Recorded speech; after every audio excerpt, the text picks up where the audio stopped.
The dying millionaire searched for his son to pour out his heart, but his son still. The sound of shattering glass echoed through the cavernous halls of the Blackwell mansion. Jonathan Blackwell, once a titan of industry, now lay crumpled on the polished marble floor, his trembling hand still clutching a crystal tumbler. The amber liquid from his unfinished drink spread slowly across the cold surface, mirroring the growing realization in Jonathan's eyes. Something was terribly wrong. "Sir, Mr. Blackwell," the panicked voice of his longtime butler Harrison seemed distant as Jonathan's vision blurred. He tried to speak to reassure the old man that he was fine, but his words came out as an unintelligible mumble. As darkness crept into the edges of his consciousness, Jonathan's thoughts turned to the one person he longed to see, his estranged son, Michael. Years of regret and unspoken words weighed heavily on his heart as he slipped into unconsciousness. Hours later, Jonathan awoke in the sterile confines of a private hospital room. The steady beep of monitors and the antiseptic smell assaulted his senses. A grey-faced doctor stood at the foot of his bed, clipboard in hand. "Mr. Blackwell, I'm afraid I have some difficult news," the doctor began, his voice heavy with the weight of his words. "Tests reveal an aggressive form of cancer. It's quite advanced." Jonathan listened in stunned silence as the doctor explained his prognosis.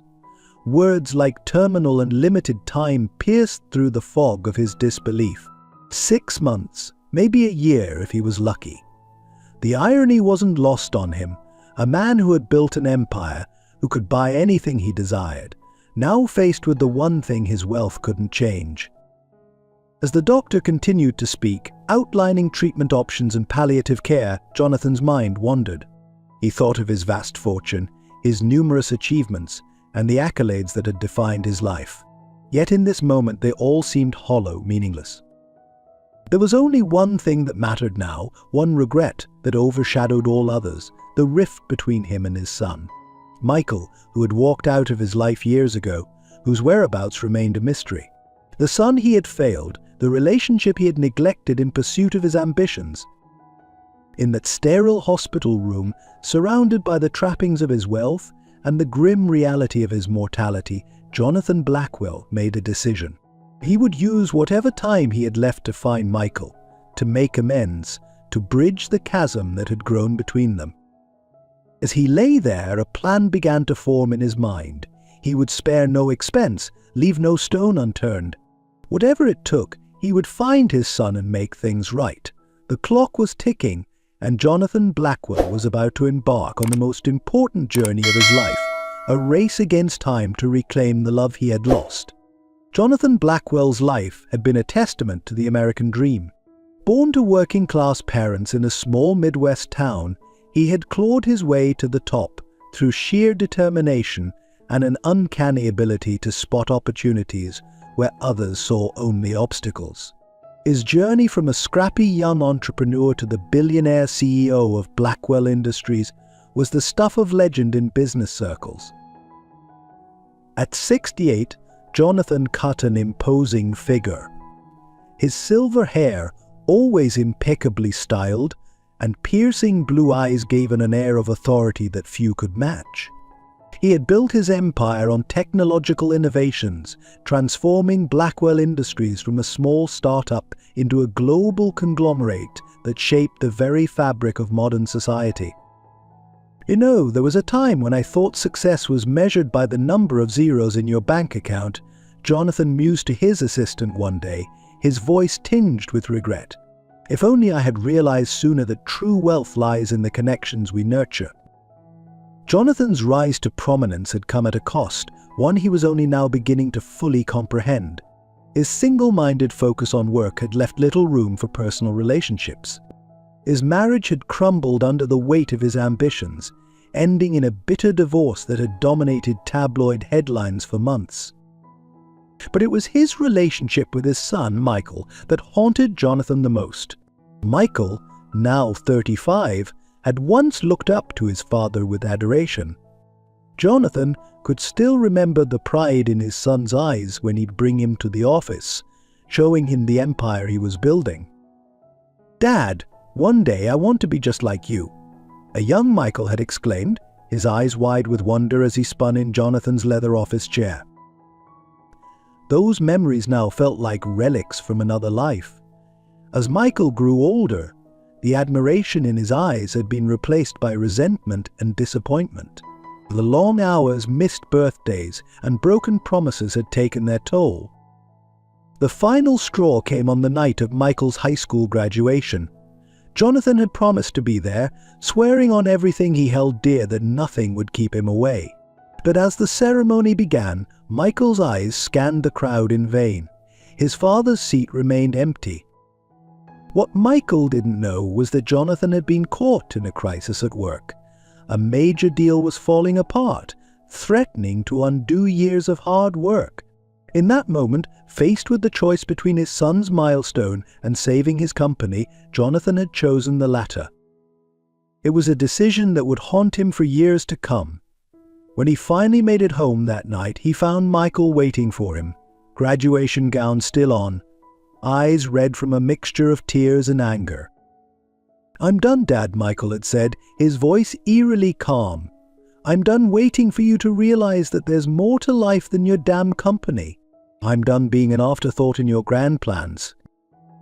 Before Jonathan could respond, Michael had walked out the door. It would be the last time Jonathan saw his son. In the years that followed, Jonathan had tried to reach out, sending letters, emails, and even attempting to track Michael down through private investigators. But his son had vanished, cutting all ties with his former life. As news of Jonathan's success continued to make headlines, he couldn't help but wonder about the life Michael had chosen. Had he found happiness? Had he pursued his dreams?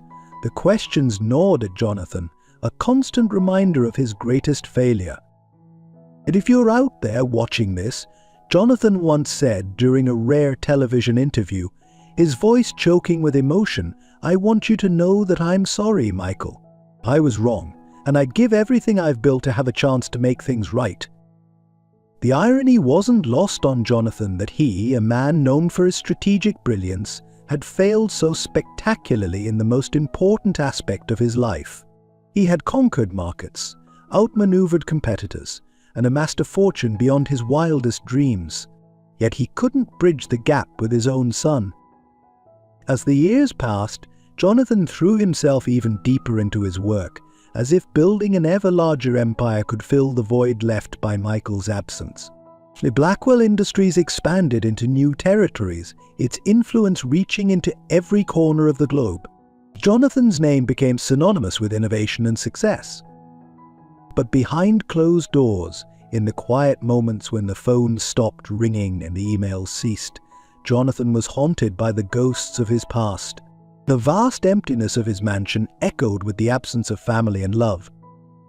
"You know, he once confided to Harrison, his loyal butler and perhaps the closest thing he had to a friend, all of this means nothing if you have no one to share it with. If I could go back and change one thing, I'd tell that young, ambitious Jonathan to never lose sight of what truly matters." Harrison, who had witnessed the toll of Jonathan's choices over the years, simply nodded, understanding the weight of his employer's words. As Jonathan's health began to fail, the realization that he might never get the chance to make amends with Michael became unbearable. The empire he had built, once a source of immense pride, now felt like a gilded cage, trapping him in a life of meaningless achievement. "To anyone out there who's watching," Jonathan said in what would be his final public appearance, his voice strong despite his failing health, "Don't make the same mistakes I did. Success is empty if you sacrifice the people you love to achieve it. If this story resonates with you, if you've ever felt the sting of regret or the desire for reconciliation, I urge you to take action. Share this message, subscribe to channels that promote family values and personal growth. Together, we can create a world where success is measured not just in dollars, but in the strength of our relationships." Little did Jonathan know that somewhere, in a small apartment thousands of miles away, a young man with familiar blue eyes was watching that very broadcast, his hand hovering over the subscribe button as tears streamed down his face. The diagnosis hit Jonathan like a freight train, shattering the illusion of invincibility he had built around himself. As he sat in his opulent study, the weight of his mortality pressed down on him, making even the simple act of breathing feel laborious. 6 months to a year, he murmured, the doctor's words echoing in his mind. The ticking of the antique grandfather clock in the corner seemed to grow louder, a constant reminder of the precious time slipping away. Jonathan's gaze fell on a dusty photograph on his desk, one he hadn't looked at in years. It showed a younger version of himself with Michael, both smiling widely at a baseball game. The memory of that day, so vivid and yet so distant, sparked a fire within him. "Harrison," he called out, his voice stronger than it had been in days. The loyal butler appeared almost instantly. "Yes, Mr. Blackwell?" "I need you to gather every piece of information we have on Michael's last known whereabouts. Every lead, no matter how small, and get me the best private investigators money can buy." Harrison nodded, a glimmer of hope in his eyes. "Right away, sir. Shall I also inform the board of your condition?" Jonathan waved dismissively. "The company can wait. This is more important." Over the next few weeks, Jonathan threw himself into the search with the same fervor he had once reserved for business deals. Private investigators scoured the country, following leads that always seemed to go cold. Each dead end felt like a personal failure, another reminder of how far Michael had gone to distance himself from his father's world. As the traditional methods failed to yield results, Jonathan realized he needed to think outside the box. He decided to leverage his considerable influence in a more public way. "And I want to make an announcement," he told his PR team. "A public appeal for information on Michael's whereabouts."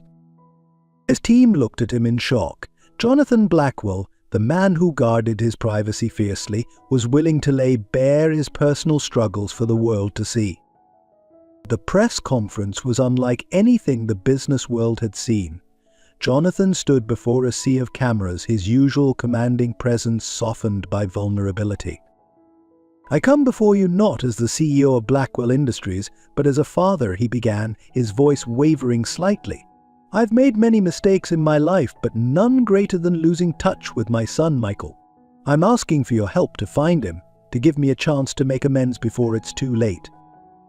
The appeal went viral, spreading across social media platforms and news outlets. "Find Michael Blackwell" trended for days, with people sharing stories of their own family reconciliations and offering support. But as weeks turned into months, and the leads continued to dry up, Jonathan's hope began to fade. His health deteriorated rapidly, the stress of the search taking its toll on his already weakened body.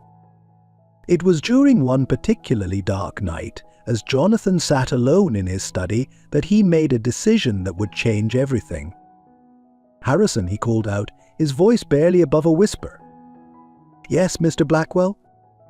"I want you to make arrangements. I'm leaving the mansion." Harrison's eyes widened in surprise. "Leaving, sir? To where?" Jonathan's gaze was determined as he replied, "To find Michael myself. If these are to be my last months, I won't spend them waiting behind these walls. I'll search every street, every town if I have to." "But sir, your health." "My health be damned," Jonathan interrupted. "I've let fear and comfort keep me from doing what's right for too long. It's time I remember who I was before all this wealth, before I lost sight of what truly matters." As Harrison left to make the arrangements, Jonathan turned to look out the window at the sprawling estate grounds. For the first time in years, he felt a sense of purpose that had nothing to do with business or money. "I'm coming, Michael," he whispered to the night. "Wherever you are, whatever it takes, I'll find you. And this time I won't let you down." Little did Jonathan know that his journey would take him far from the world of luxury he knew into a landscape of hardship and humility he could never have imagined. As he prepared to leave behind the trappings of his wealth, he was embarking on a path that would not only lead him to Michael, but also to a profound rediscovery of himself. The coming days would test Jonathan in ways he had never been tested before. But as he stood on the precipice of this new chapter, he felt a strange mix of fear and exhilaration.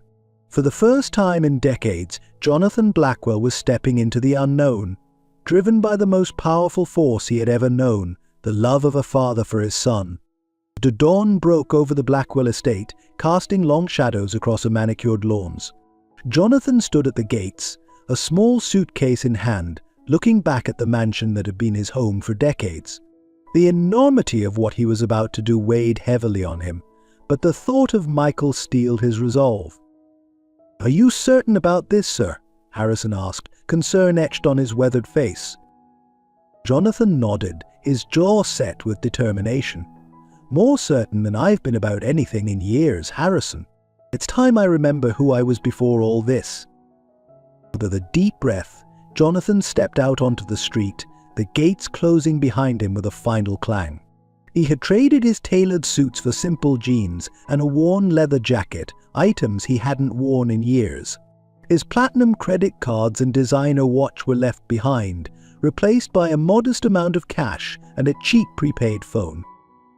As he walked away from his old life, Jonathan couldn't help but feel a strange mix of terror and exhilaration. For the first time in decades, he was stepping into the unknown, driven by something more powerful than the pursuit of wealth or success, the love of a father for his son.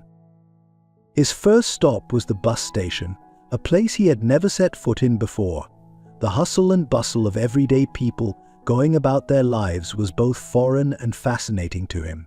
As he queued for a ticket, he overheard snippets of conversation, people discussing their financial struggles, their hopes, their fears. It was a world away from the boardrooms and luxury he was accustomed to. "Where to?" the tired-looking ticket clerk asked. Jonathan hesitated. He had a vague idea that Michael had headed west after their falling out, but no specific destination. Los Angeles, he said finally, picking a city that seemed as good a starting point as any.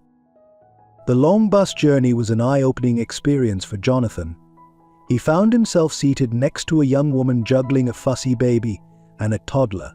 In his old life, he might have been annoyed by the noise.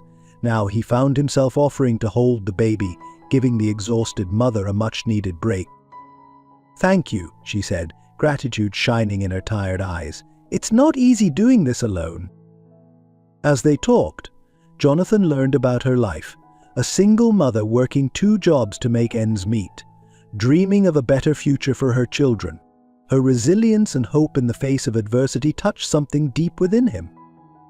"You know," he said, surprising himself with his openness, "I'm on a journey to find my son. We lost touch years ago. I'm hoping it's not too late to make things right." The woman smiled, a knowing look in her eyes. "It's never too late to show someone you love them. Your son is lucky to have a father who cares enough to search for him." Her words stayed with Jonathan long after they parted ways at a bus stop in Arizona. As he continued his journey, he found himself more open to the stories of those around him, the retired veteran searching for purpose, the college student burdened by debt but full of dreams, the immigrant family building a new life from scratch. And each interaction chipped away at the walls Jonathan had built around himself over the years. He began to see the world through new eyes, understanding the struggles and triumphs of ordinary people in a way he never had before. As the bus rolled into Los Angeles, Jonathan felt both exhilarated and overwhelmed. The sprawling city seemed to stretch endlessly before him, teeming with millions of lives. How would he ever find Michael in this vast urban landscape? He started with the basics: cheap motels, soup kitchens, community centers. Everywhere he went, he showed Michael's photo, hoping for a glimmer of recognition in someone's eyes. But day after day, he met with disappointment. The search took its toll on Jonathan. The long days of walking, the nights in dingy motel rooms, and the constant worry about his dwindling funds wore him down. His health, already fragile, began to deteriorate further. There were moments when the pain was almost unbearable, when he was tempted to give up and return to the comfort of his old life. But every time he considered quitting, he would remember Michael's face, the hurt in his eyes the last time they had spoken. It drove him to push on, to keep searching even when it seemed hopeless. One particularly difficult evening, as Jonathan sat on a park bench, exhausted and disheartened, he struck up a conversation with an elderly homeless man named Frank. "You look like you're carrying the weight of the world, friend," Frank observed, his voice kind despite its roughness. Jonathan found himself pouring out his story to this stranger, his rise to wealth, his neglect of his family, his desperate search for redemption. Frank listened without judgment, nodding in understanding. "You know," Frank said when Jonathan had finished, "I was like you once. Had it all, family, career, the works. Lost it all chasing the wrong things. But let me tell you something I learned the hard way. It's never too late to change your story." Those words struck a chord deep within Jonathan. He realized that this journey wasn't just about finding Michael, it was about rediscovering himself, about becoming the man and the father he should have been all along. With renewed determination, Jonathan pressed on. He expanded his search, volunteering at shelters and community outreach programs, hoping to catch a glimpse of Michael while also giving back to the communities he once viewed from the lofty heights of his corporate tower. As weeks turned into months, Jonathan's appearance changed dramatically. His designer stubble grew into a full beard, streaked with grey. His hands, once soft from a life of luxury, became calloused and worn. But his eyes, once cold and calculating, now held a warmth and empathy born from shared struggles and human connections. One day, while helping serve meals at a downtown shelter, Jonathan overheard a conversation that made his heart race. "Yeah, there's this new guy at the youth center on 7th. Been doing amazing work with the kids there. I think his name's Mike or Michael or something." Jonathan's hand shook as he approached the speaker. "Excuse me," he said, his voice trembling. "This youth center, could you tell me more about it?" As the man described the location, Jonathan felt a surge of hope unlike anything he had experienced in months. Could this finally be the lead he had been waiting for? As he set out for the youth center the next morning, Jonathan felt a mix of anticipation and fear. What if it wasn't Michael? Or worse, what if it was, and Michael wanted nothing to do with him? Standing outside the nondescript building, Jonathan took a deep breath, steeling himself for whatever lay ahead. He had come too far to turn back now. With a silent prayer, he pushed open the door, ready to face whatever fate had in store for him. Little did he know that beyond the threshold lay not just the possibility of reuniting with his son, but the ultimate test of his newfound understanding of life, love, and the true meaning of wealth. As Jonathan pushed open the door of the youth center, his heart pounding in his chest, he was immediately engulfed by the vibrant energy of the place. Children's laughter echoed through the hallways, mixed with the sound of basketballs bouncing and the strumming of guitars. For a moment he stood frozen, overwhelmed by the atmosphere so different from the corporate world he had left behind. A young volunteer approached him, her smile warm and welcoming. "Can I help you, sir?" Jonathan cleared his throat, suddenly aware of how out of place he must look. "I'm looking for someone. A Michael Blackwell. I heard he might work here." The volunteer's eyes lit up with recognition. "Oh, Mike! Yeah, he's been a godsend around here. He's always going above and beyond for the kids. He should be in the art room right now. Down the hall, second door on the left." With trembling legs, Jonathan made his way down the corridor. Each step felt like a journey through time, memories flooding back with every breath. As he approached the art room, a familiar voice drifted out, causing him to pause mid-step. It was deeper than he remembered, but unmistakably Michael's. Jonathan peered through the doorway, his breath catching in his throat. There, surrounded by a group of children, stood Michael. His son had grown into a man, his features sharper, more defined, but his eyes still held that same spark of enthusiasm Jonathan remembered from years ago. Michael was guiding a young girl's hand as she painted, his patience and gentleness evident in every movement. For a moment, Jonathan was transported back in time to a sunny afternoon in their old backyard. Dad, look what I made. A 10-year-old Michael came running across the lawn, a painting clutched in his hands, paint smeared across his cheeks. Jonathan, distracted by a business call, held up a hand to silence his son. "Not now, Michael. This call is important." The excitement in Michael's eyes dimmed, but he waited patiently for his father to finish. When Jonathan finally hung up, he turned to his son with an exasperated sigh. "All right, what is it?" Michael held up his painting proudly. It was a colorful rendition of their family, Jonathan, Michael, and his mother, standing in front of their house. "It's us, Dad. Miss Johnson said it was the best in the class." Jonathan glanced at the painting briefly. "That's nice, son. Why don't you go show your mother? I've got some work to finish up." As he turned back to his laptop, he missed the way Michael's shoulders slumped, the light in his eyes fading as he trudged back to the house. The memory hit Jonathan like a physical blow. How many moments like that had he missed? How many times had he brushed aside his son's accomplishments, too focused on his own pursuits to notice the growing distance between them? He was pulled from his reverie by Michael's voice, closer now. "All right, everyone, great job today. Remember, art is about expressing yourself, not about being perfect. I want to see all of you back here next week with more amazing creations." The children began to file out of the room, chattering excitedly. Jonathan pressed himself against the wall, suddenly unsure. What right did he have to barge into Michael's life now, after all these years? As the last child left, Jonathan heard Michael moving around the room, presumably cleaning up. But it was now or never.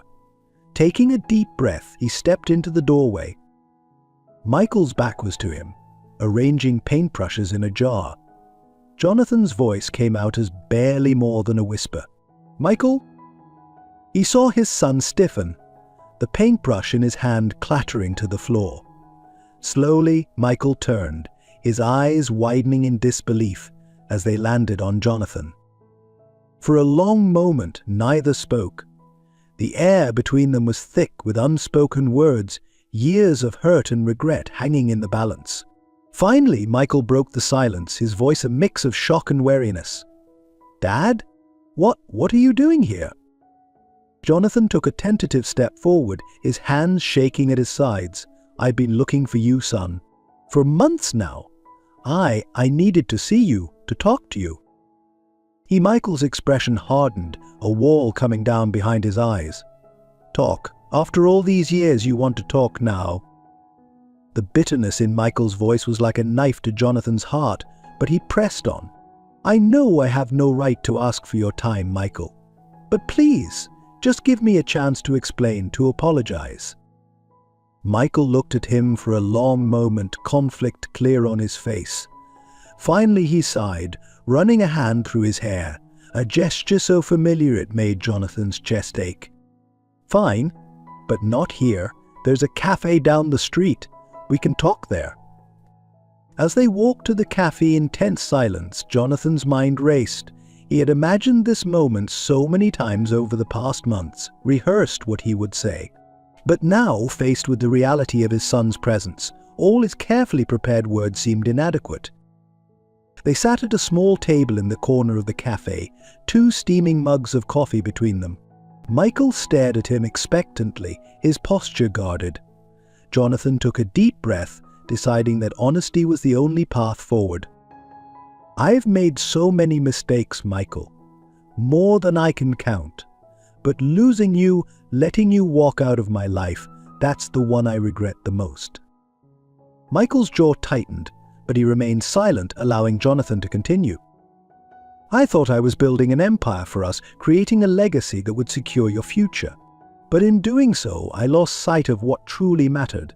I missed your games, your graduations, the moments that can never be recaptured. I was so focused on giving you everything that I failed to give you the one thing you truly needed, a father who was present, who cared." Jonathan's voice cracked, emotions he had held at bay for so long finally breaking through. "I'm dying, Michael. The doctors gave me 6 months to a year, and faced with my own mortality, I realized that all the wealth, all the success, it means nothing if I can't make things right with you." Michael's eyes widened at this revelation, a flicker of concern breaking through his stoic facade. "You're dying? Is that why you're here? Some sort of deathbed reconciliation?" Jonathan shook his head vehemently. "No, son. I'm here because I love you, because I want to know you, the man you've become. I'm here because even if you can never forgive me, I need you to know how proud I am of you, how sorry I am for every moment I missed, every hurt I caused." As Jonathan spoke, he saw the conflict in Michael's eyes, the battle between years of pent-up anger and the undeniable pull of family ties. It reminded him of another time years ago when he had seen that same conflict. 17-year-old Michael stood in Jonathan's study, fists clenched at his sides, eyes blazing with a mix of hurt and defiance. "You promised, Dad. You promised you'd be there."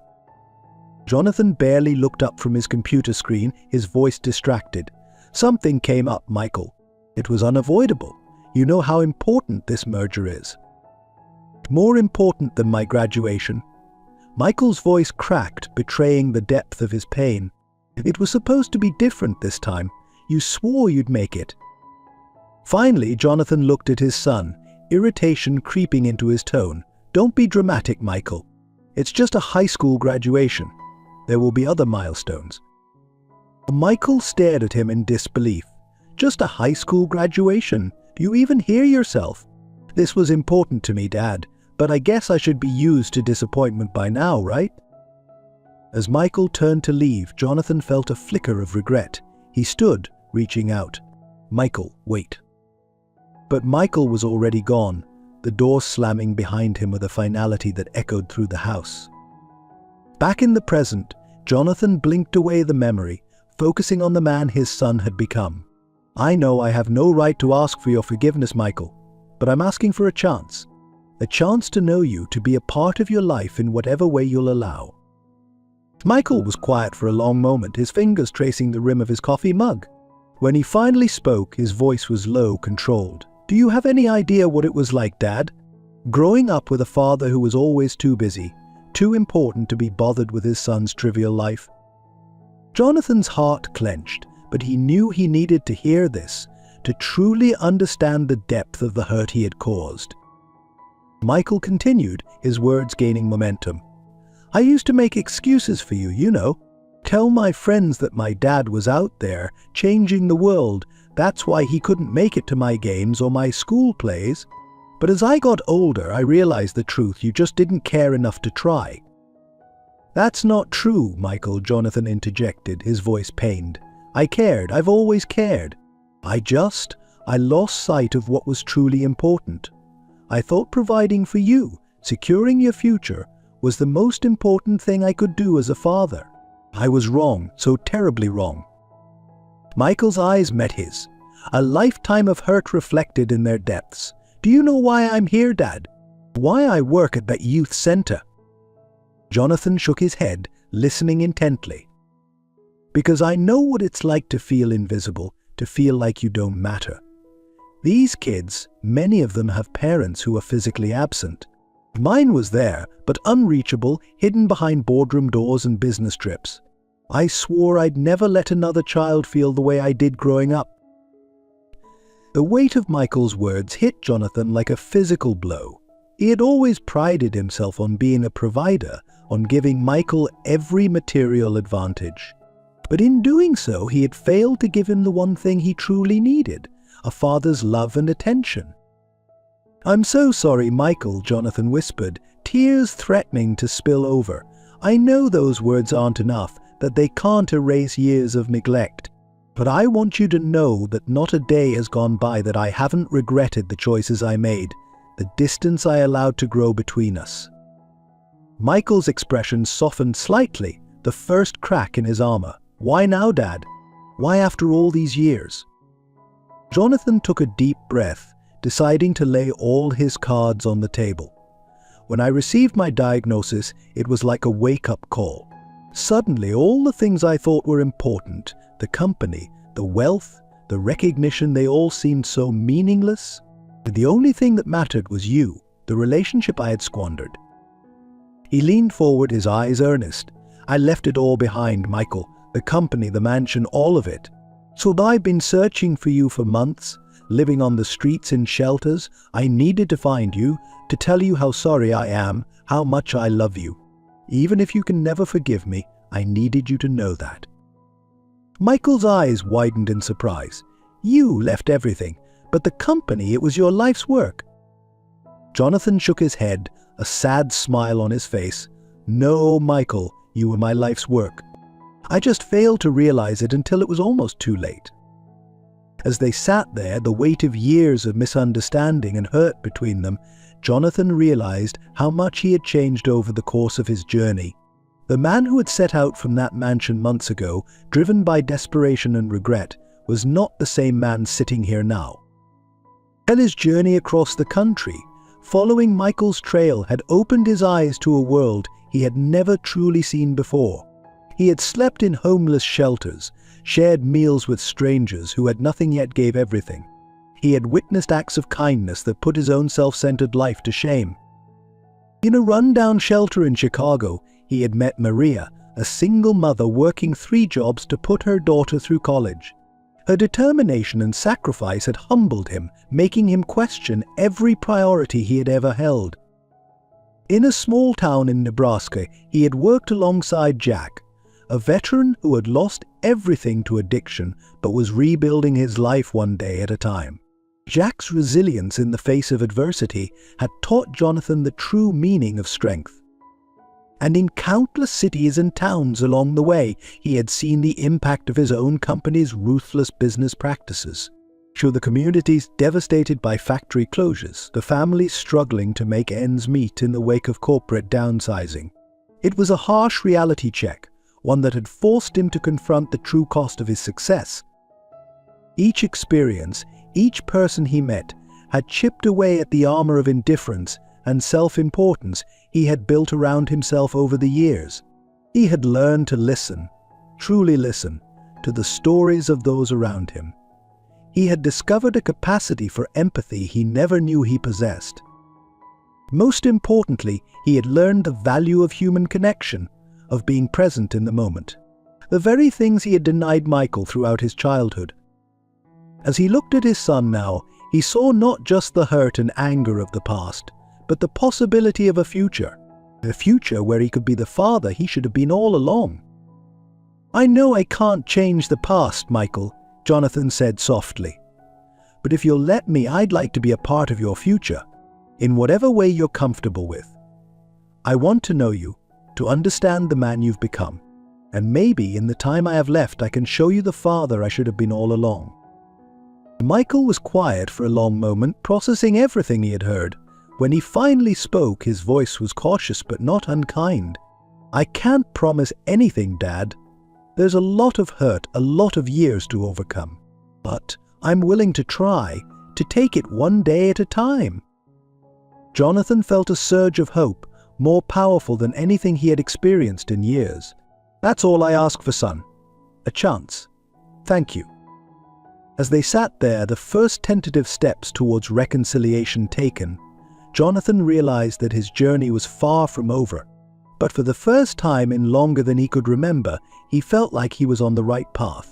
The path to becoming the man and the father he was always meant to be. Michael's life at the homeless shelter had been a journey of self-discovery and purpose. After walking away from his father's world of wealth and privilege, he had struggled to find his footing. The first few months had been a harsh awakening, bouncing between friends' couches and cheap motels, his savings dwindling rapidly. It was a rainy night when Michael found himself at the doors of the Harmony House shelter.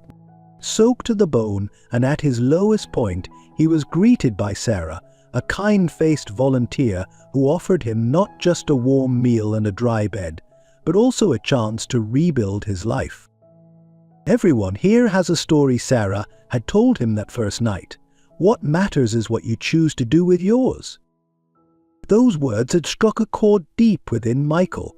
Over the following weeks, he threw himself into volunteer work at the shelter, finding solace in helping others who were struggling.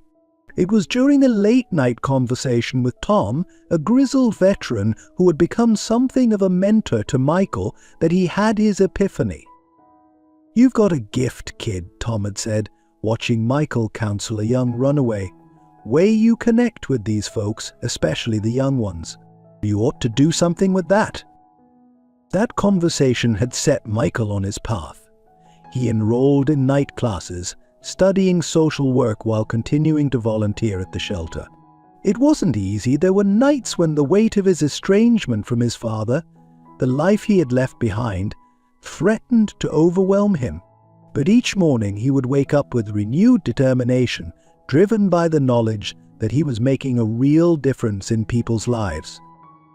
As Michael immersed himself in his new life, he grappled with intense internal conflicts.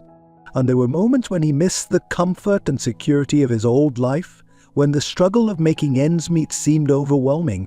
He would find himself staring at his phone, his father's number pulled up, finger hovering over the call button.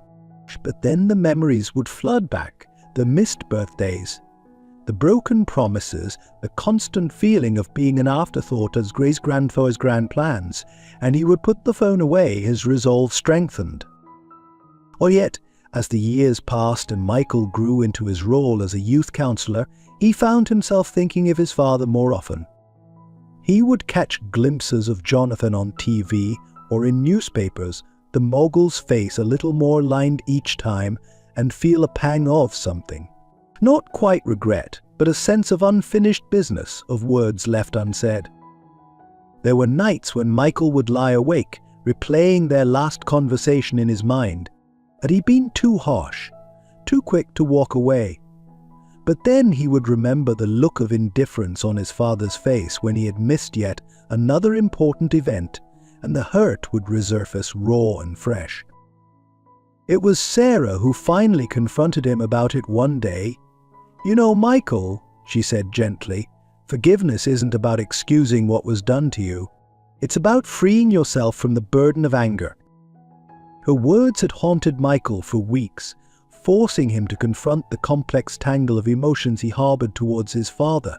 He began to realize that his work at the shelter, his dedication to being there for kids who felt unseen and unheard, was as much about healing his own wounds as it was about helping others.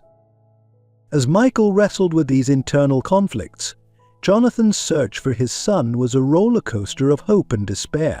Each lead, no matter how tenuous, would send Jonathan's heart racing with anticipation, only to be crushed when it proved false. There was the heart-stopping moment in Seattle when Jonathan thought he spotted Michael across a crowded street. He had chased after the figure, pushing through the throng of people, only to find himself face to face with a stranger who bore only a passing resemblance to his son. In Boston, a well-meaning shelter volunteer had sworn she recognized Michael from Jonathan's photo. For 3 days, Jonathan had haunted the shelter, hope building with each hour, only to discover that the volunteer had confused Michael with another young man who had left the shelter months ago. The cruelest near miss came in Chicago. Jonathan had received a tip about a youth center where someone matching Michael's description worked. He had rushed there, his heart pounding, rehearsing what he would say when he finally came face to face with his son. But as he approached the center, he saw police cars and an ambulance, lights flashing. A shooting had occurred just hours before, and the center was closed indefinitely. The lead, if it had ever been genuine, had evaporated like mist in the morning sun. Each false lead, each near miss, took its toll on Jonathan. There were days when the weight of his quest seemed too much to bear, when the ache in his bones and the fatigue in his soul threatened to overwhelm him. But each time he considered giving up, he would remember Michael's face, the hurt in his eyes the last time they had spoken, and he would find the strength to continue. It was during one such low point, sitting on a park bench in St. Louis, that Jonathan had an encounter that would renew his determination. An elderly woman, noticing his dejected posture, had sat down beside him. "You look like you're carrying the weight of the world, young man," she said, her voice kind. Jonathan had laughed bitterly. "Young? I haven't felt young in years." The woman smiled. "We're all young in the eyes of the universe. Now, want to tell an old lady what's troubling you?" Perhaps it was her gentle demeanor, Or perhaps it was simply the need to unburden himself. But Jonathan found himself pouring out his story, his neglect of Michael, their estrangement, his desperate search for redemption. The woman listened without judgment, her eyes filled with compassion. When Jonathan finished, she placed a weathered hand on his arm. "You know," she said softly, "my father and I were estranged for many years. I was so angry, so hurt by his actions, that I couldn't see past my own pain. It wasn't until he was gone that I realized all the chances for reconciliation I had missed." Her words struck Jonathan like a physical blow. "What did you do?" he asked, his voice barely above a whisper. The woman's smile was tinged with sadness. "I learned to forgive him, and in doing so I forgave myself for all the years we lost. It's never too late for love, young man, never too late to heal old wounds." As she stood to leave, she patted Jonathan's shoulder. "Keep searching. Your son is out there, and he needs you as much as you need him, even if he doesn't know it yet." Those words had reignited the fire in Jonathan's heart. He had set out the next day with renewed vigor, determined to follow every lead, no matter how small, until he found Michael. And now, sitting across from his son in that small cafe, Jonathan realized that every false lead, every near miss had led him to this moment. The journey had stripped away his arrogance, his self-importance, leaving behind a man who was finally ready to be the father Michael deserved. As they tentatively began to bridge the chasm between them, Jonathan silently thanked every person who had helped him along the way, every setback that had taught him humility, every false lead that had tested his resolve. For it was through these trials that he had found not just his son, but also his own humanity. The tentative peace that had settled over Jonathan and Michael as they left the cafe was shattered the moment they stepped onto the busy street. A passing car backfired, the sound echoing like a gunshot through the urban canyon. Jonathan, his nerves frayed from months of street living, instinctively flinched, stumbling into Michael. For a brief moment, Michael's arm shot out to steady his father, a reflex born of years of caring for others. But as quickly as it had come, the moment passed and Michael withdrew, his face a mask of conflicting emotions. "You okay?" he asked, his voice gruff but tinged with concern. Jonathan straightened, embarrassed by his reaction. "Yes, thank you. I'm just not used to the noise anymore, I suppose." An awkward silence fell between them, the weight of unspoken words hanging heavily in the air. Finally, Michael cleared his throat. "Look, Dad, I appreciate you coming all this way, but I need some time to process all of this. It's a lot to take in." Jonathan nodded, trying to hide the disappointment that threatened to overwhelm him. "Of course I understand. Could we meet again? Maybe in a few days?" Michael hesitated, his internal struggle visible on his face. "I don't know, Dad. I need to think about this, about what it means, what I want." As Jonathan opened his mouth to respond, a voice called out from down the street. "Mike, hey Mike." They both turned to see a young woman jogging towards them, her face bright with a smile that faltered as she took in the tension between them. "Oh, I'm sorry," she said, glancing between Michael and Jonathan. "I didn't mean to interrupt." Michael's posture relaxed slightly as he turned to the newcomer. "It's okay, Lily. This is my father, Jonathan. Dad, this is Lily. She works with me at the youth center."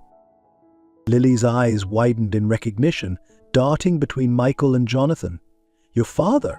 You said." And Michael cut her off with a sharp look. "It's complicated, Lily." Jonathan, sensing the undercurrents of the conversation, stepped forward, extending his hand to Lily. "It's nice to meet you, Lily. I'm glad Michael has good people working alongside him."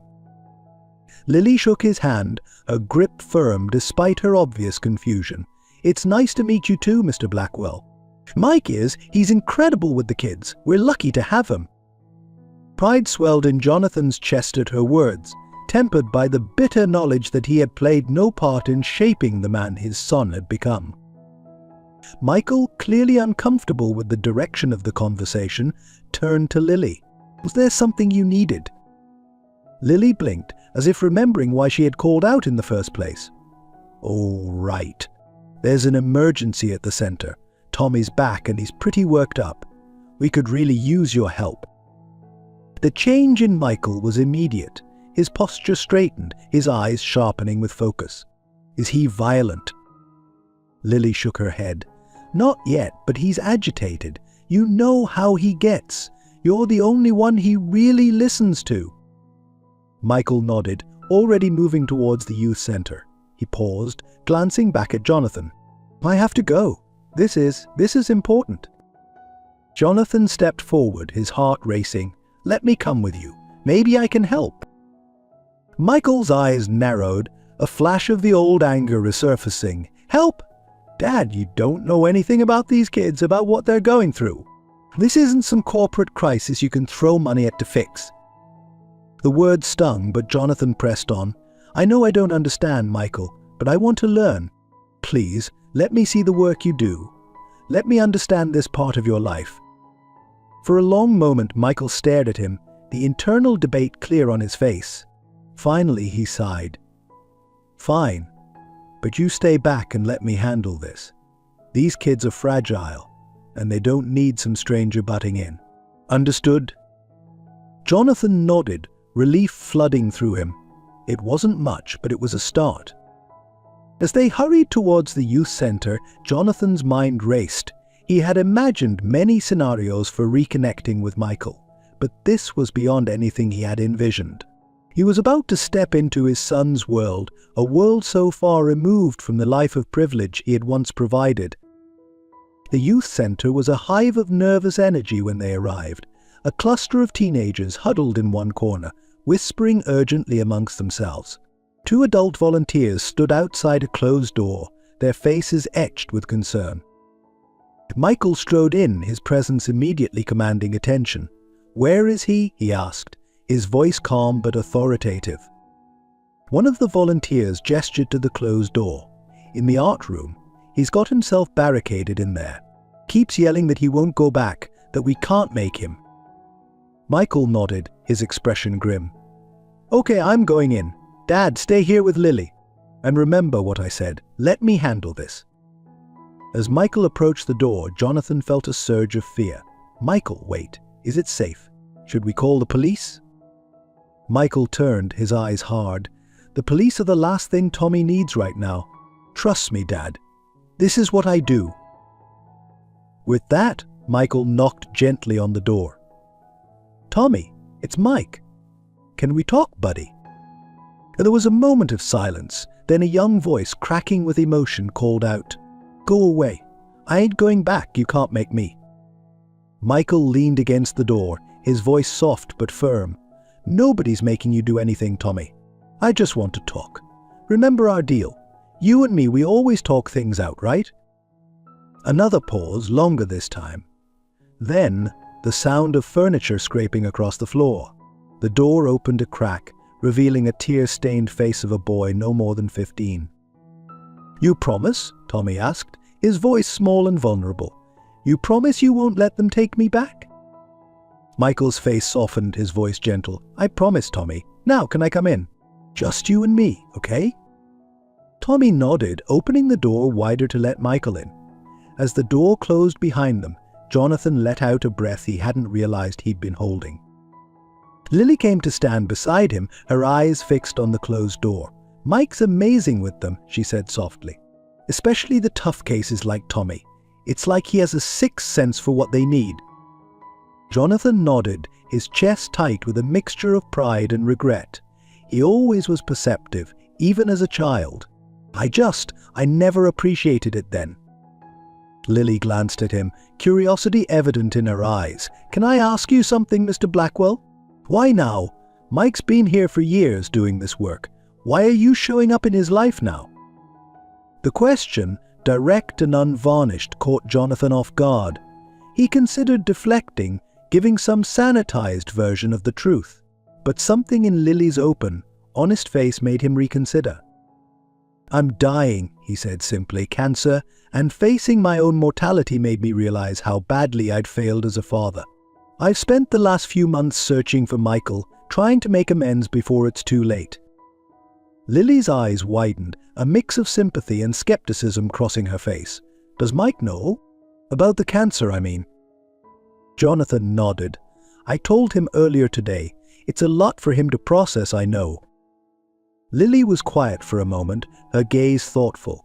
"You know," she said finally, "Mike doesn't talk much about his past, about his family. But when he does, there's always this pain in his eyes, a hurt that goes bone deep." Her words were like a knife to Jonathan's heart, but he forced himself to listen. He owed it to Michael to face the consequences of his actions. "These kids," Lily continued, gesturing around the center, "most of them come from homes where they were ignored, neglected, or worse. Mike connects with them in a way the rest of us can't. It's like he understands their pain from the inside out." Jonathan closed his eyes, the full weight of his failures crashing down on him. "I did that to him," he whispered. "I made him feel unseen, unimportant." Lily's hand on his arm startled him. He opened his eyes to find her looking at him with unexpected compassion. "Maybe," she said softly, "but you're here now. You're trying. That has to count for something." Before Jonathan could respond, the door to the art room opened. Michael emerged, his arm around Tommy's shoulders. The boy's face was tear-streaked but calmer, his body language relaxed as he leaned into Michael's side. "Everything okay?" Lily asked, moving towards them. Michael nodded, his eyes never leaving Tommy. "Yeah, we're good. Tommy's going to stay here tonight, in the safe room. Tomorrow we'll talk to his caseworker about finding a better placement. Right, buddy?" Tommy nodded, his voice small but determined. "Yeah," Mike says. "Mike says I don't have to go back to that place. He says we'll find somewhere better." "That's right," Michael affirmed, giving the boy's shoulder a squeeze. "We've got your back, Tommy.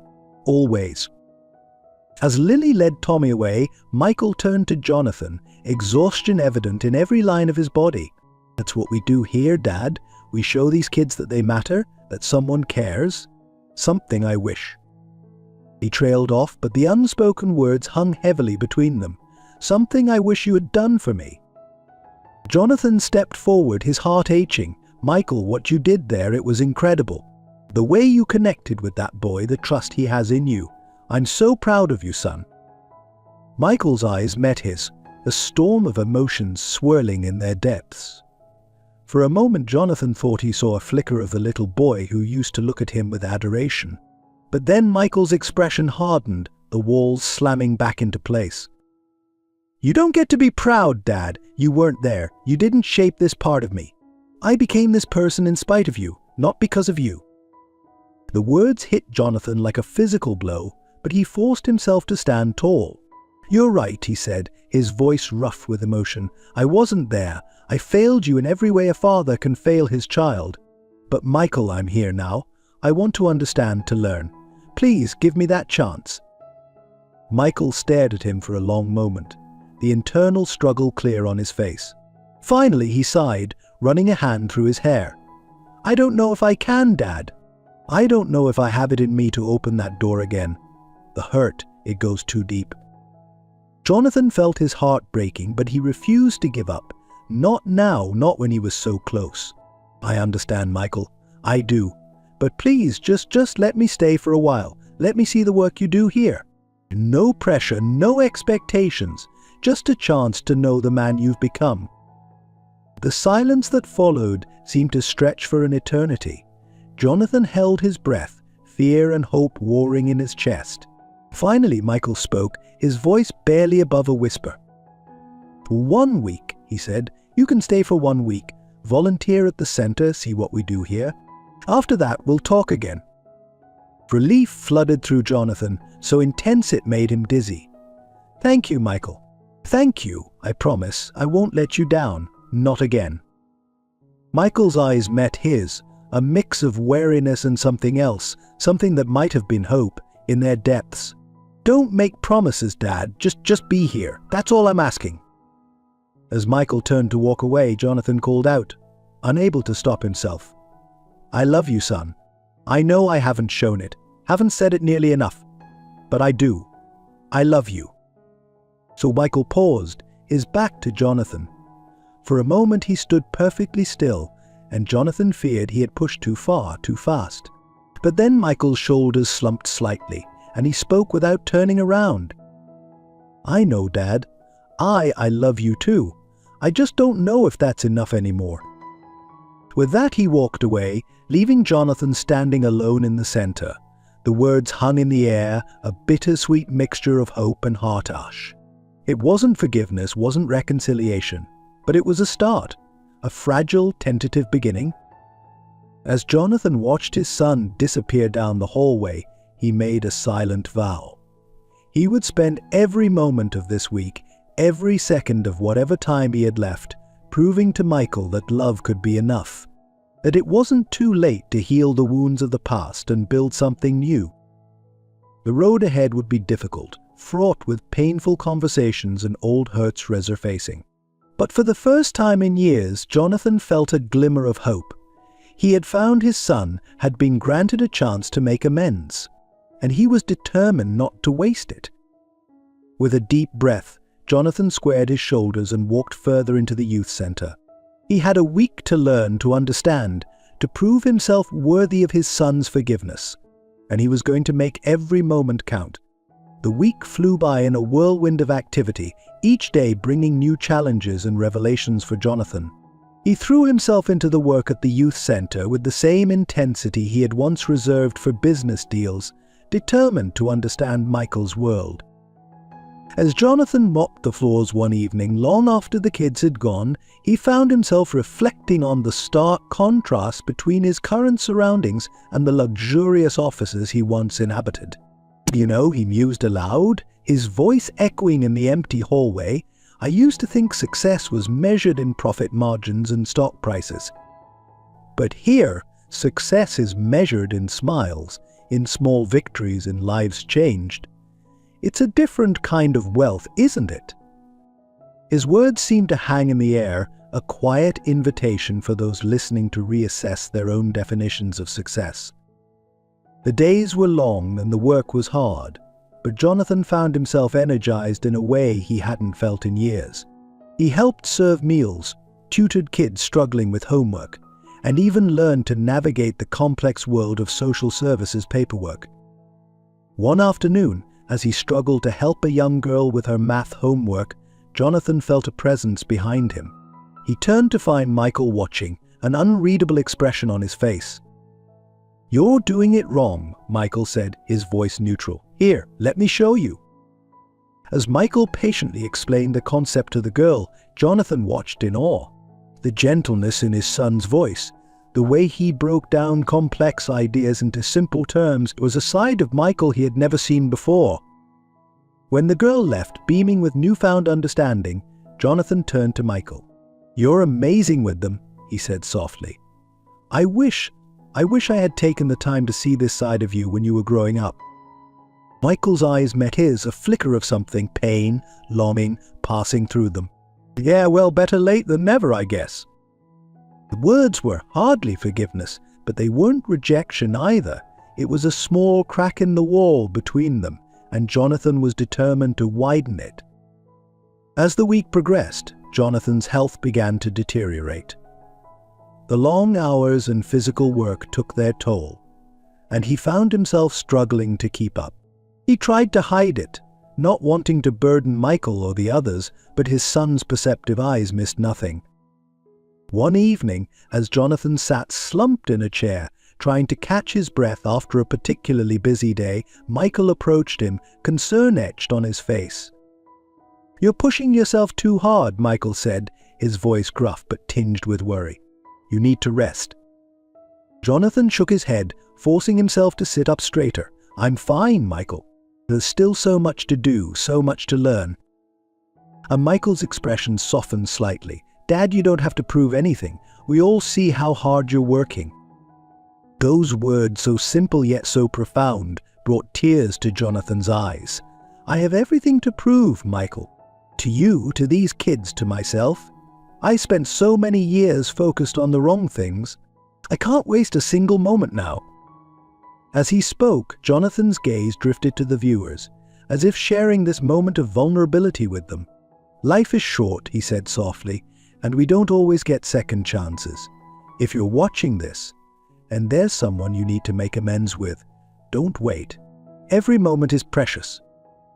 Michael stood silent for a long moment, conflict clear on his face. Finally, he sighed. "Come on, I'll drive you back to your hotel. You need to rest." The drive was quiet, the air heavy with unspoken words. As they pulled up to the modest hotel where Jonathan was staying, Michael broke the silence. "Why didn't you tell me how bad it was getting? The cancer, I mean." Jonathan turned to his son, surprised by the question.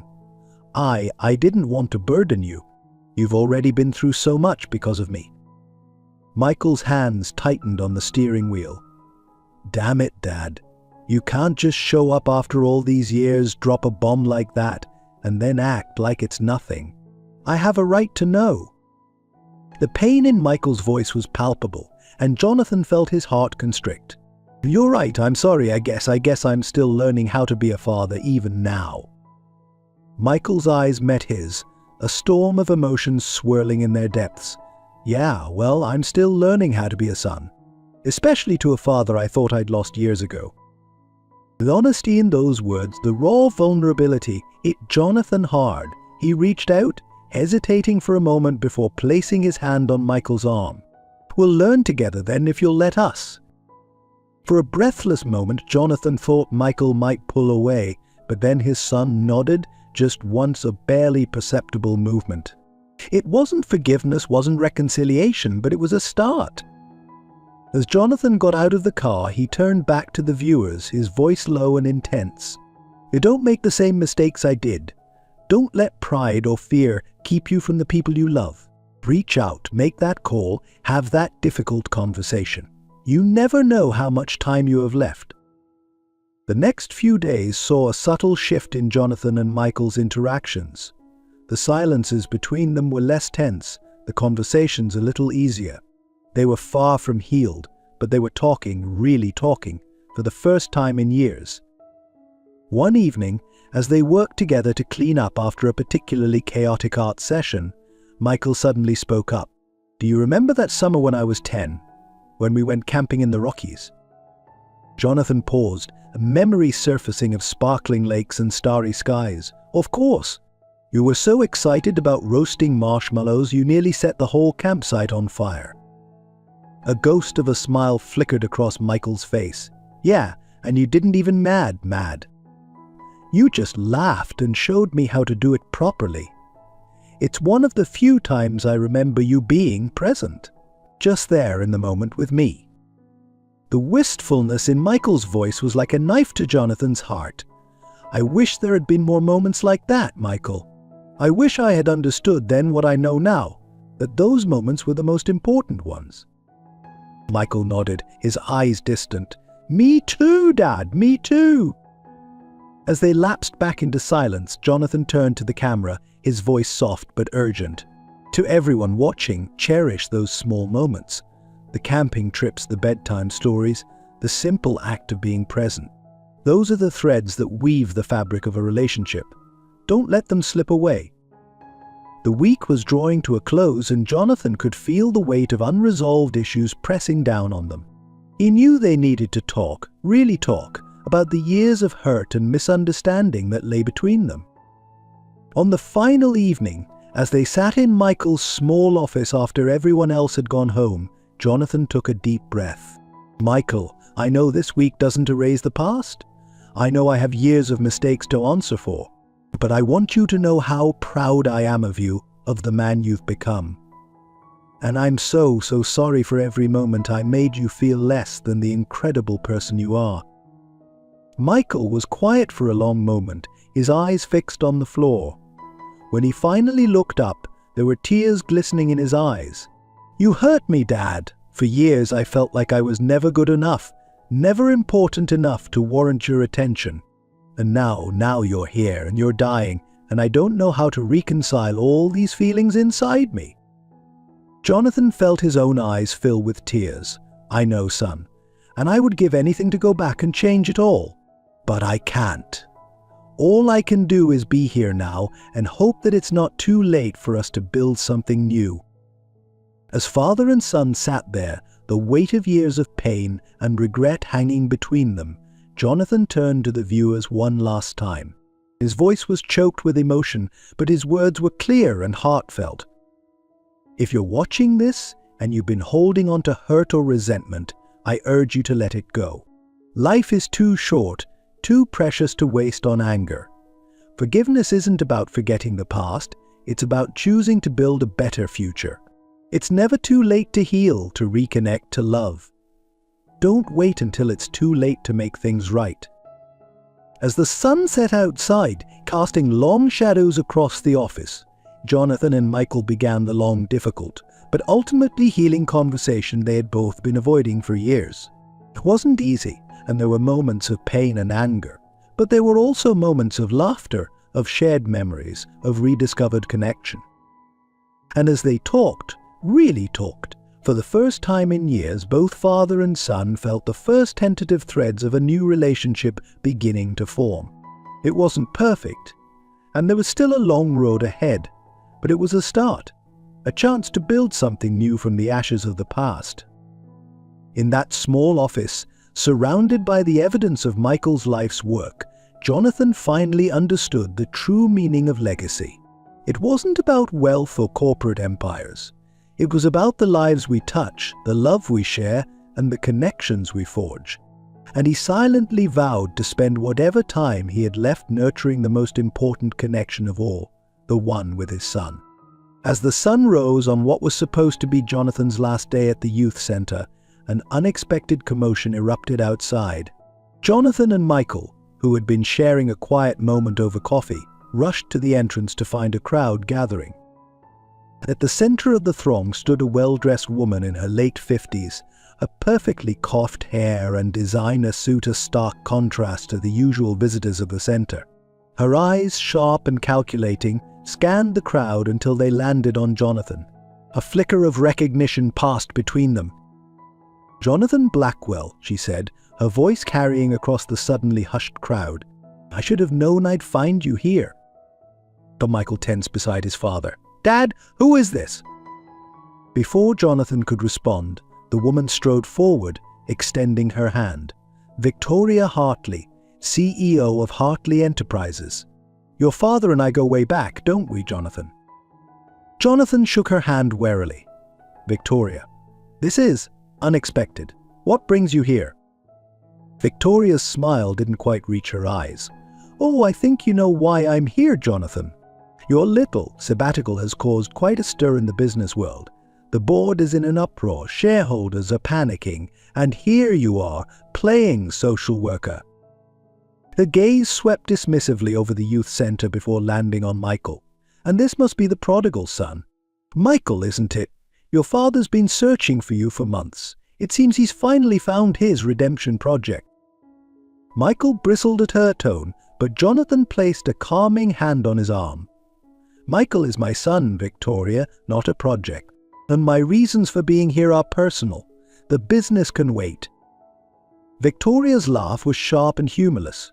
"Oh, Jonathan, always the idealist. Don't you see? Your little journey of self-discovery is putting everything we've built at risk. The merger with global tech is hanging by a thread. They're threatening to pull out if you don't return immediately." Jonathan felt the weight of every eye on him, the silence heavy with expectation. He could feel Michael tense beside him, could almost hear the thoughts racing through his son's mind. Was this it? Would his father abandon him again for the siren call of the business world? For a moment, Jonathan was transported back to his old life. He could almost feel the smooth leather of his executive chair, could hear the hum of activity in the boardroom. The pull of that world, the power and prestige he had worked so hard to achieve, was strong. But then he looked at Michael, saw the mixture of fear and resignation in his son's eyes, and knew what he had to do. "I'm sorry, Victoria," he said, his voice firm, "but I'm not coming back. The company will have to manage without me." Victoria's eyes widened in disbelief. "You can't be serious." Jonathan, this is your life's work we're talking about. Everything you've built, everything you've sacrificed for, you're just going to throw it all away. Jonathan shook his head, a sad smile playing on his lips. No, Victoria, I'm not throwing anything away.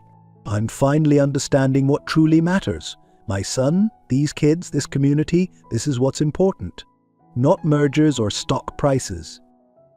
He turned to address the gathered crowd, his voice carrying with the same authority that had once commanded boardrooms.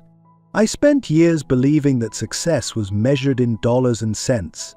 I thought I was building a legacy, something that would outlast me. But I was wrong. Jonathan's gaze swept over the faces around him, the kids from the center, the volunteers, Michael. This, he said, gesturing to the youth center, this is a real legacy. Changing lives, offering hope, building connections, that's what truly lasts. Victoria scoffed, her composure slipping. And what about your shareholders, Jonathan? What about the thousands of employees who depend on Blackwell Industries? Are you just going to abandon them? Jonathan paused, considering her words. He knew she had a point. His actions did affect more than just himself. But then an idea struck him, a way to bridge his old world with his new understanding.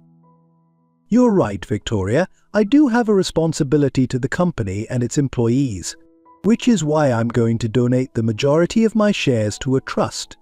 This trust will ensure that a significant portion of the company's profits go directly to funding youth centers and community programs across the country. A collective gasp went through the crowd. Victoria looked as if she'd been slapped. You can't do that, she sputtered. The board will never agree. Jonathan's smile was serene. The board doesn't have to agree, Victoria. It's my personal stake in the company and I can do with it as I please. And I choose to use it to make a real difference in people's lives. He turned to Michael, whose eyes were wide with shock. That is, if you'll help me, son. I could use your expertise in setting this up, in making sure the money goes where it's truly needed. Michael stared at his father, a whirlwind of emotions playing across his face. For a moment, Jonathan feared he had overstepped, had assumed too much too soon. But then Michael nodded, a small smile tugging at the corners of his mouth. Yeah, Dad, he said softly. I think I could help with that. The tension in the air dissipated, replaced by a buzz of excitement. The kids from the center began to chatter, their voices filled with hope and possibility. Victoria, seeing she had lost this battle, turned on her heel and strode away, her phone already at her ear as she barked orders to her team. As the crowd began to disperse, Jonathan felt a wave of dizziness wash over him. The excitement and stress of the confrontation had taken its toll on his weakened body. He swayed, reaching out to steady himself against the wall. Michael was at his side in an instant, concern etched on his face. Dad, are you okay? Jonathan nodded, trying to catch his breath. I'm fine, just a little tired. But even as he spoke, he could feel his strength ebbing away. The world began to tilt, voices becoming distant and muffled. The last thing he saw before darkness claimed him was Michael's face, fear and love mingling in his son's eyes. When Jonathan regained consciousness, he found himself in a hospital bed, the steady beep of monitors filling the air. Michael sat beside him, his hand gripping Jonathan's tightly. Hey, Michael said softly, relief evident in his voice. You gave us quite a scare there, Dad. Jonathan tried to speak, but his throat was dry. Michael quickly offered him some water, supporting his head as he drank. How long was I out? Jonathan asked, his voice hoarse. 2 days, Michael replied. The doctors say the cancer's progressing faster than they expected. Dad, why didn't you tell me it was this bad? Jonathan could see the hurt in his son's eyes, the fear of abandonment warring with concern. He squeezed Michael's hand weakly. I'm sorry, son. I didn't want to burden you. I thought I had more time. Michael's laugh was watery, tinged with both humor and sadness. You Blackwell men and your stubbornness. I guess that's where I get it from, huh? For a moment they sat in comfortable silence, the beeping of the monitors a reminder of the precious time slipping away. Then Michael spoke again, his voice soft but determined. "I've been thinking about what you said about the trust and the youth centers. I want to do it, Dad. I want to help make it happen." Jonathan felt a surge of joy so intense it almost overwhelmed the pain. "Really? You're sure?" Michael nodded, a small smile playing on his lips. "Yeah, I'm sure. It's a good idea, Dad. A way to make real change, to help kids like the ones at our center. And it's a way for us to work together, to build something meaningful." Tears welled up in Jonathan's eyes. "I'd like that, son. I'd like that very much." As they began to discuss the details, making plans and sharing ideas, Jonathan felt a sense of peace wash over him. He had spent so much of his life chasing the wrong kind of legacy, but here, in this hospital room with his son, he was finally building something that would truly last. The road ahead would not be easy. There were still hurts to heal, trust to rebuild, and Jonathan's time was limited, the cancer an ever-present shadow. But in that moment, none of that mattered. Father and son were connected, united in a common purpose, their bond stronger than it had ever been. As Jonathan drifted off to sleep, exhausted but content, he knew that whatever time he had left would be well spent. He had found his son had been given a second chance to be the father he should have been all along, and together they would create a legacy of love, compassion, and hope, a legacy that would touch lives long after Jonathan was gone. In the quiet of the hospital room, as Michael watched over his sleeping father, the first rays of dawn broke through the window. It was a new day full of possibilities and promise, and for the first time in years, both father and son looked toward the future with hope in their hearts and love in their eyes. The weeks that followed Jonathan's collapse were a whirlwind of activity. Despite his weakening condition, he threw himself into the work of setting up the trust with a vigor that surprised even his doctors. Michael remained by his side, their relationship deepening as they worked together towards a common goal. One crisp autumn morning, as golden leaves drifted past the hospital window, Jonathan and Michael sat poring over the final draft of the trust documents. The room was filled with a comfortable silence, broken only by the occasional rustle of papers and the steady beep of medical monitors. "And I think this is it, Dad," Michael said, looking up from the documents with a mixture of excitement and apprehension. "Once we sign these, it's official. Blackwell Industries will be funding youth centers and community programs across the country." Jonathan nodded, a sense of peace settling over him. "It's more than I ever dreamed possible, Michael, and it's all thanks to you. Your insight, your experience, you've made this so much more than I could have on my own." So Michael's eyes misted over, and he quickly looked away, pretending to study the papers. "I just hope it makes a difference," he said softly. "It will," Jonathan assured him, reaching out to squeeze his son's hand. "Because of you, countless kids will have the support and opportunities they need. You're changing lives, Michael. Never doubt that." As they signed the documents, a weight seemed to lift from Jonathan's shoulders. He leaned back against his pillows, suddenly exhausted but deeply content. "You know," he mused, "I spent so many years chasing the wrong kind of legacy. I thought I was building something that would last, but it was all just smoke and mirrors."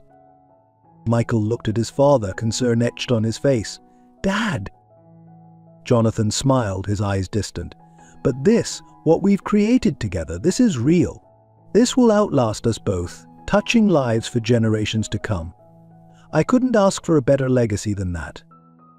As the days passed, Jonathan's condition continued to deteriorate. The cancer was aggressive, spreading faster than the doctors had anticipated. But even as his body weakened, his spirit seemed to grow stronger.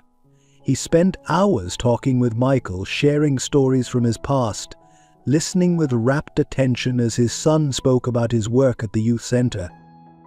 One evening, as the sun was setting, casting a warm glow across the hospital room, Jonathan turned to Michael with a serious expression. "Son, there's something I need to tell you." Michael leaned forward, concern evident in his eyes. "What is it, Dad?" Jonathan took a deep breath, steeling himself. "I've made arrangements for after. I know we haven't talked much about it, but I want you to know that everything's taken care of. The company, the trust, my personal affairs, it's all sorted. Michael nodded, his throat tight. Okay, Dad. Thank you for thinking of that. There's more, Jonathan continued, his voice soft but firm. I've left everything to you, Michael. The house, my personal assets, it's all yours. Michael's eyes widened in surprise. Dad, I don't know what to say. I don't need. Jonathan held up a hand, silencing him. I know you don't need it, son. That's one of the things I admire most about you. But I want you to have it. Use it, don't use it, that's up to you. But know that it's there if you need it. Tears welled up in Michael's eyes and he gripped his father's hand tightly. Thank you, Dad. I love you. Jonathan smiled, his own eyes glistening. I love you too, son, more than you'll ever know. As the days turned into weeks, Jonathan's condition continued to decline. But even as his body failed him, his spirit remained strong. And he received a steady stream of visitors, old business associates, employees from Blackwell Industries, even some of the kids from the youth center. Each visit seemed to energize him, giving him a renewed sense of purpose. One particularly memorable afternoon, Tommy, the troubled teen from the youth center, came to visit. He shuffled into the room, hands shoved deep in his pockets, eyes darting nervously around. Hey, Mr. Blackwell, he mumbled, not quite meeting Jonathan's eyes. Mike said I could come see you. Jonathan smiled warmly, gesturing for Tommy to come closer. I'm glad you did, Tommy. How are things at the center? Tommy shrugged, but there was a hint of a smile on his face. It's good. I started taking those art classes you suggested. They're pretty cool. That's wonderful, Tommy, Jonathan said, his voice warm with genuine interest. I'd love to see some of your work sometime. Tommy's face lit up, and for the next hour he chatted animatedly about his art projects, his plans for the future, and how the youth center had changed his life. As he was leaving, he paused at the door, turning back to Jonathan with a serious expression. You know, Mr. Blackwell, he said, his voice quiet but firm, what you and Mike are doing with that trust thing, it's gonna help a lot of kids like me. So, thanks. After Tommy left, Jonathan turned to Michael, who had been quietly observing from the corner. That boy, Jonathan said, his voice thick with emotion, he's why we're doing this. He's why it all matters. Michael nodded, unable to speak past the lump in his throat. As Jonathan's final days approached, there was a palpable shift in the atmosphere. The hospital room, once filled with the bustle of activity and the excitement of planning, grew quieter. Conversations became more reflective, more intimate. In one night, as a gentle rain pattered against the window, Jonathan beckoned Michael closer. Son, he said, his voice barely above a whisper, I need you to know something. Michael leaned in, his heart racing. What is it, Dad? Jonathan's eyes, though clouded with pain, were clear and focused. I am so proud of you, Michael. Not because of anything you've achieved or accomplished, but because of who you are. Your kindness, your compassion, your strength. You are everything I ever hoped you'd be and so much more. Tears streamed down Michael's face as he gripped his father's hand. Dad, Let me finish, Jonathan insisted gently. I know I wasn't the father you deserved when you were growing up. I missed so much, hurt you in ways I can never fully make right, but these past few months working with you, getting to know the man you've become, it's been the greatest gift of my life. Michael's voice broke as he replied, It's been a gift for me too, Dad. I'm glad we had this time. But I just wish. I know, son, Jonathan said softly. I wish we had more time too. But we've made the most of what we had, haven't we? Michael nodded, unable to speak through his tears. Jonathan's eyes began to drift closed, his breathing becoming more labored. Michael, he murmured, promise me something. Anything, Dad. Promise me you'll keep doing what you're doing. Keep helping those kids, keep making a difference. And promise me you'll be happy. Michael squeezed his father's hand. "I promise, Dad. I promise." With a peaceful smile, Jonathan closed his eyes. The room fell silent, save for the gentle beeping of monitors and the soft patter of rain against the window. In the early hours of the morning, as the first light of dawn began to break through the clouds, Jonathan Blackwell took his final breath. Michael sat by his side, holding his hand, tears streaming down his face. As the reality of his father's passing washed over him, Michael felt a complex mix of emotions: grief, love, regret, and a profound sense of gratitude for the time they had shared. In those final months, they had built a bond stronger than anything they had known before. They had created a legacy that would touch countless lives. In the quiet of the hospital room, as the world outside began to awaken to a new day, Michael made a silent vow. He would honor his father's memory not through mourning, but through action. He would continue their work, expand on their vision, and ensure that Jonathan Blackwell's true legacy, one of compassion, redemption, and hope, would live on. As he stood to leave the room, Michael paused at the door, looking back at his father's peaceful form. "Goodbye, Dad," he whispered, "and thank you for everything." With that, he stepped out into the hallway, ready to face the future, a future forever changed by the love of a father, the forgiveness of a son, and the power of second chances. As the first light of dawn broke through the hospital room window, Michael stood by his father's bedside, his heart heavy with grief yet filled with a profound sense of gratitude.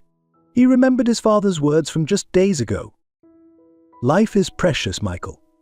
Every moment, every conversation, every chance to make things right, they're all gifts. Don't waste them like I did for so many years." Michael turned to you, the viewer, his eyes glistening with unshed tears. His voice, though choked with emotion, carried a strength and conviction that came from the depths of his soul. To anyone watching this, anyone who's struggling with unresolved pain or broken relationships, don't wait. Don't let pride or fear keep you from reaching out. My father and I lost years, decades even, to misunderstanding and hurt. But these last few months, they were a gift beyond measure. He paused, taking a shaky breath before continuing. "I know it's scary. I know it feels easier to hold on to anger, to nurse old wounds. But let me tell you something my father taught me in his final days. Forgiveness isn't about forgetting the past. It's about choosing to build a better future." Michael's gaze intensified, as if he was looking directly into your soul. And if there's someone in your life you've lost touch with, someone you've hurt, or who's hurt you, reach out. Make that call. Have that difficult conversation. Because one day, and it might be sooner than you think, it will be too late. His voice cracked as he continued, tears now flowing freely. "I almost missed the chance to know my father, to understand him, to forgive him and be forgiven. Don't make the same mistake. Life is too short, too precious to waste on bitterness and regret." Michael reached out, as if he could touch you through the screen. Right now, pause this video, pick up your phone, send that text, make that call. Tell someone you love them, that you're sorry, that you want to make things right. Because in the end, it's not the wealth we accumulate or the achievements we rack up that matter. It's the connections we make, the love we share, the lives we touch. He smiled through his tears, a smile filled with both sorrow and hope. "My father's last words to me were, 'I love you, son. Thank you for giving me a second chance.' Don't wait for a deathbed to say those words or hear them. Say them now. Live them now." Michael's final words were barely above a whisper, but they carried the weight of a universal truth. Love fiercely, forgive freely, live fully. Because in the end, that's all that truly matters. As the sun rose fully, casting a warm glow across the room, Michael turned back to his father's peaceful form. And in that moment, in the quiet of the morning, a son's love and a father's legacy became a powerful reminder of the healing power of forgiveness and the precious gift of second chances. As Michael stood by the window, watching the sunrise on a new day, he turned to face you, the viewer, with a gentle smile on his face. His voice, though tinged with emotion, carried a warmth that seemed to reach through the screen. You know, my father once told me, Michael, the greatest legacy we can leave is not in buildings or bank accounts, but in the lives we touch and the stories we share. And that's what we've done here today, shared a story. Our story. He paused, his eyes twinkling with a mixture of sadness and hope. But this story isn't just about us. It's about all of us, about second chances, forgiveness, and the power of love. I hope our journey has touched you in some way, maybe even inspired you to make a change in your own life. Michael's expression became more earnest as he continued. And if this story has meant something to you, if it stirred something in your heart, I'd love to know. Please leave a comment with the number 1 if you enjoyed our tale. Your support means the world to us, and it helps stories like ours reach more people who might need to hear them. He leaned in slightly, as if sharing a secret. And you know what? This doesn't have to be the end. There's so much more to share about the youth center, about the lives changed by my father's legacy. If you're interested in hearing more, in seeing where this journey takes us next, leave a comment with the number 2. Your interest fuels our passion to keep sharing these stories of hope and redemption. Michael's expression softened, becoming more reflective. Of course, we're all on different paths, and our story might not resonate with everyone in the same way. And if there are parts you disagree with or aspects you'd like to discuss further, please share your thoughts in the comments. Your perspective is valuable, and it helps us grow and understand each other better. He smiled warmly, his father's words echoing in his voice. I remember what my dad always said, in the end, it's not about agreement, it's about understanding. So let's keep the conversation going, shall we? Finally, Michael's tone became gently persuasive. And if you found value in our story, if you want to support more content like this, please consider subscribing to our channel. As my father learned in his final days, it's the connections we make that truly matter. By subscribing, you're not just supporting our team, you're joining a community of people who believe in the power of second chances and the importance of sharing our stories. His eyes twinkled with a hint of his father's charisma. After all, as Dad would say, life's too short for missed opportunities. So why not take this small step with us? Subscribe, join our community, and let's continue this journey together. Who knows? The next story we share might be the one that changes everything, for you, for someone you love, or for someone you haven't even met yet. Michael gave a final warm smile. Thank you for being part of our story. We can't wait to be part of yours.